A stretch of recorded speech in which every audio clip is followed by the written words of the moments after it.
Hello everyone and welcome to this talk.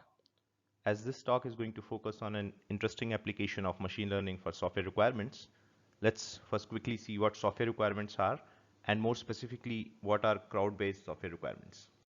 So software requirements are conditions or capabilities possessed by the software.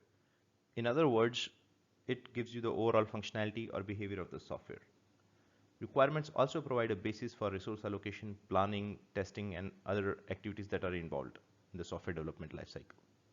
It also determines the quality of other software artifacts, for example, software code, test cases that have been derived from the requirements, etc. And this basically means that if the quality of requirements is bad, then the test cases that you have derived are also going to be of poor quality, and the code will also have issues like bugs or errors.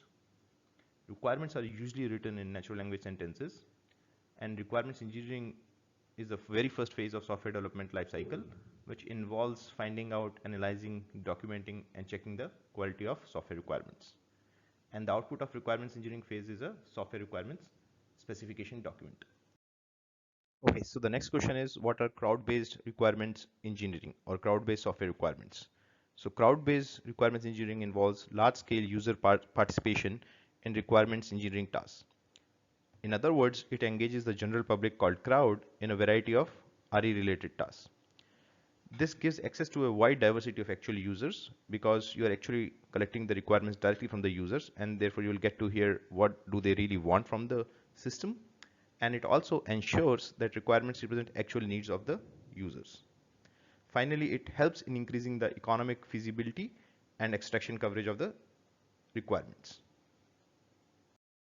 So we have already seen the benefits of CrowdRE, but what are the challenges involved in crowd-based software requirements? So CrowdRE produces large amounts of raw and unorganized natural language data. And that is primarily due to the fact that you are actually going to collect the requirements from users or the crowd, and therefore these requirements are usually in the form of natural language textual sentences. So meaningful information needs to be derived and extracted from this natural language data, which can then be used for developing the software system. The problem is that manual extraction is not only expensive and time consuming, but it is also prone to errors. So it is expensive because you are actually working with a very large amount of unorganized natural language data, and for the same reason it is also time consuming, but it is also prone to errors because of the subjectivity involved in the process if the manual annotators are working with these requirements. So what could be a potential solution for this problem? Well, you can try to automatically extract the meaningful information from these natural language textual sentences using machine learning. And that is what we are going to focus on in this talk. So in this talk, we are going to focus on the problem of classification. And what we are going to do is we are going to classify the requirements into different sectors.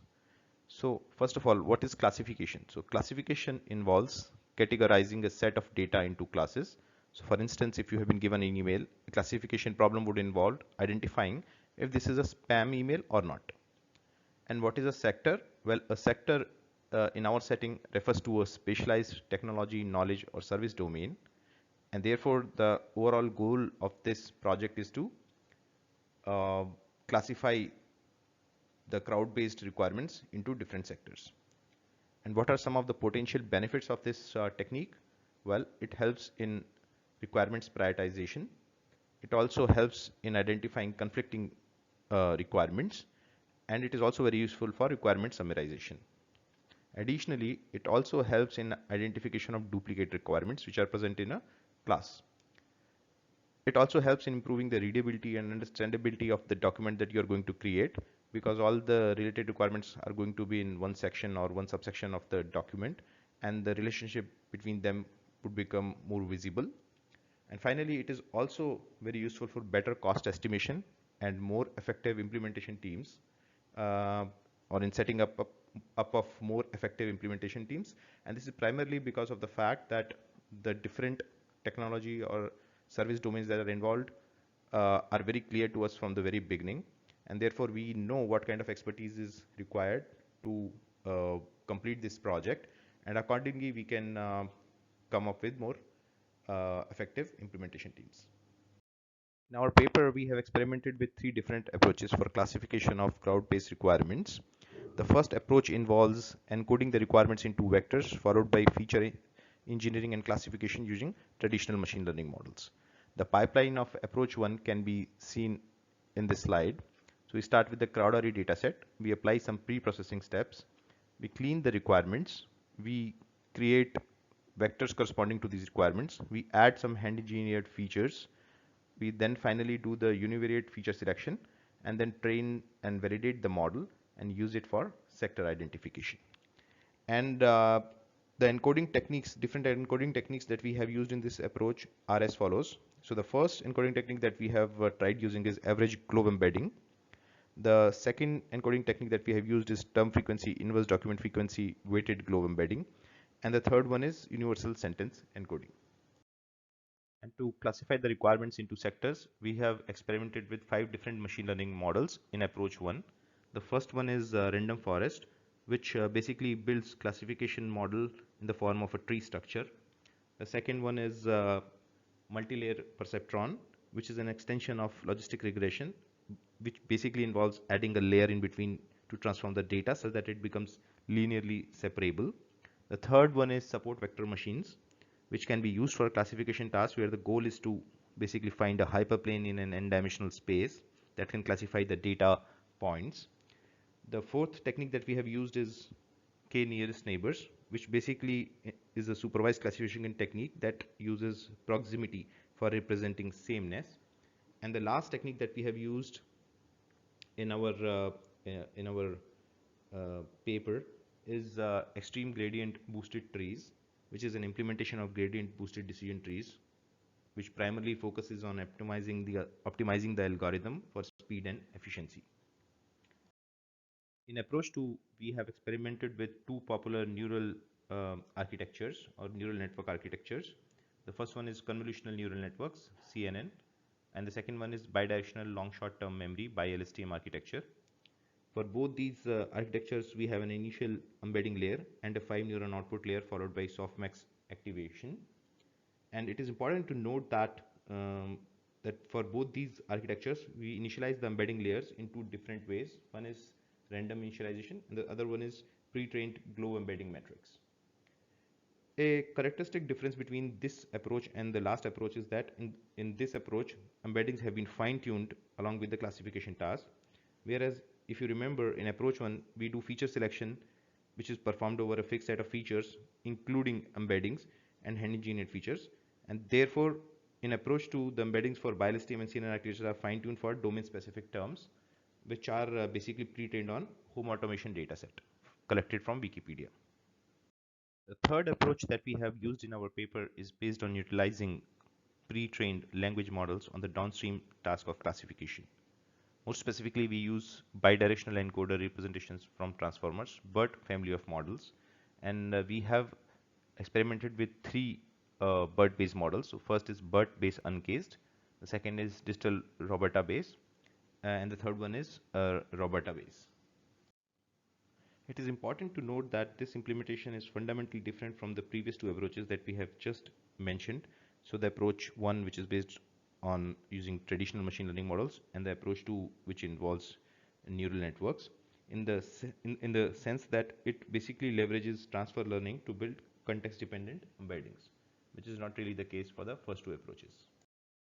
We have applied our classification approaches to a Crowd-RE dataset, which is basically a publicly available dataset of 3000 crowd-generated requirements for smart home application domain.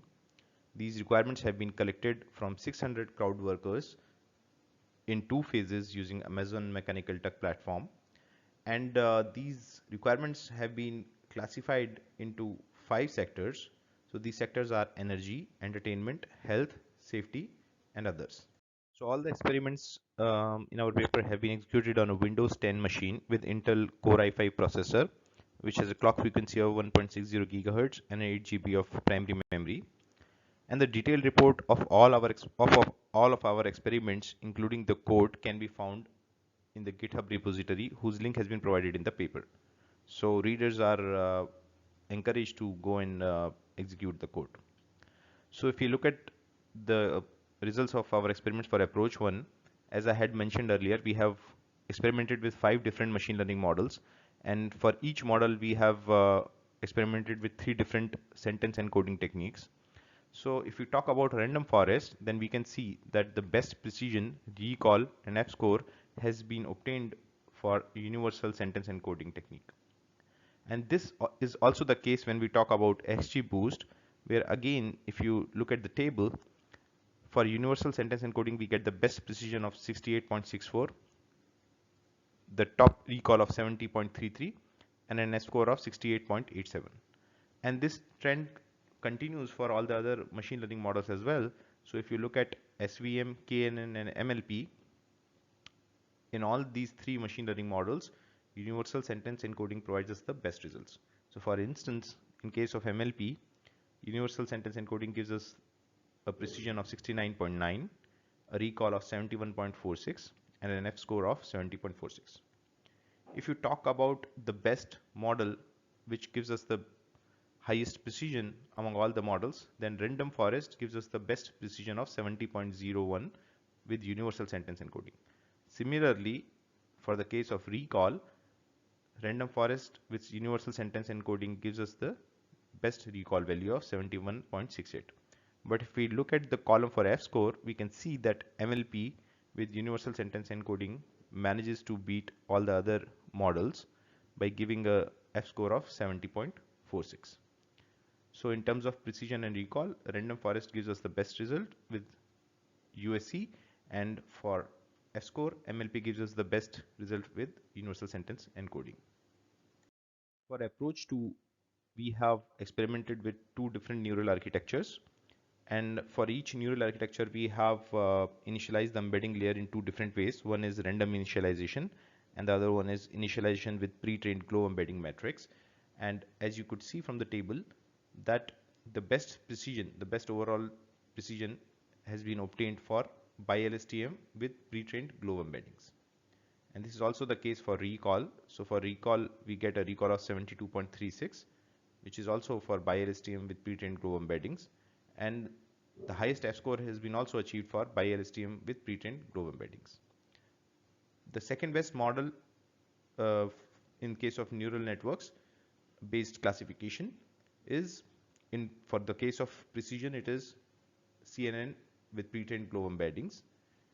In case of recall, the second best is BiLSTM, which is random initialization, and for F-score, the second best model is BiLSTM with random initialization. So overall, in terms of precision, recall, and F-score, BiLSTM with pre-trained glow embeddings gives us the best result. The results of the approach 3 have been shown in this table. So as I had mentioned earlier, we have experimented with 3 BERT based models. So BERT based uncased, Distill Roberta base, and Roberta base. And as you could see that for Roberta base, we have managed to get the best precision of 71.56, the highest recall of 75.73, and the highest F-score of 75.13. Once again, the second best model for in terms of precision in this case is Distill Roberta. The second best model in terms of recall is again Distill Roberta, and the second best model in terms of F-score is again uh, Distill Roberta base. So if you look at all the 3 approaches and all the machine learning models with all possible encoding techniques that we have used, then we can clearly see that Roberta base gives us the best precision, recall, and F-score. So Roberta base is the model that we would recommend for classifying crowd RE requirements for smart home applications into different sectors, and it has managed to give us the best precision, recall, and F-score. So in this slide, we can see the sector-wise accuracy results for the techniques that we have used for classification. So for the energy sector, Roberta base has managed to provide us the best accuracy.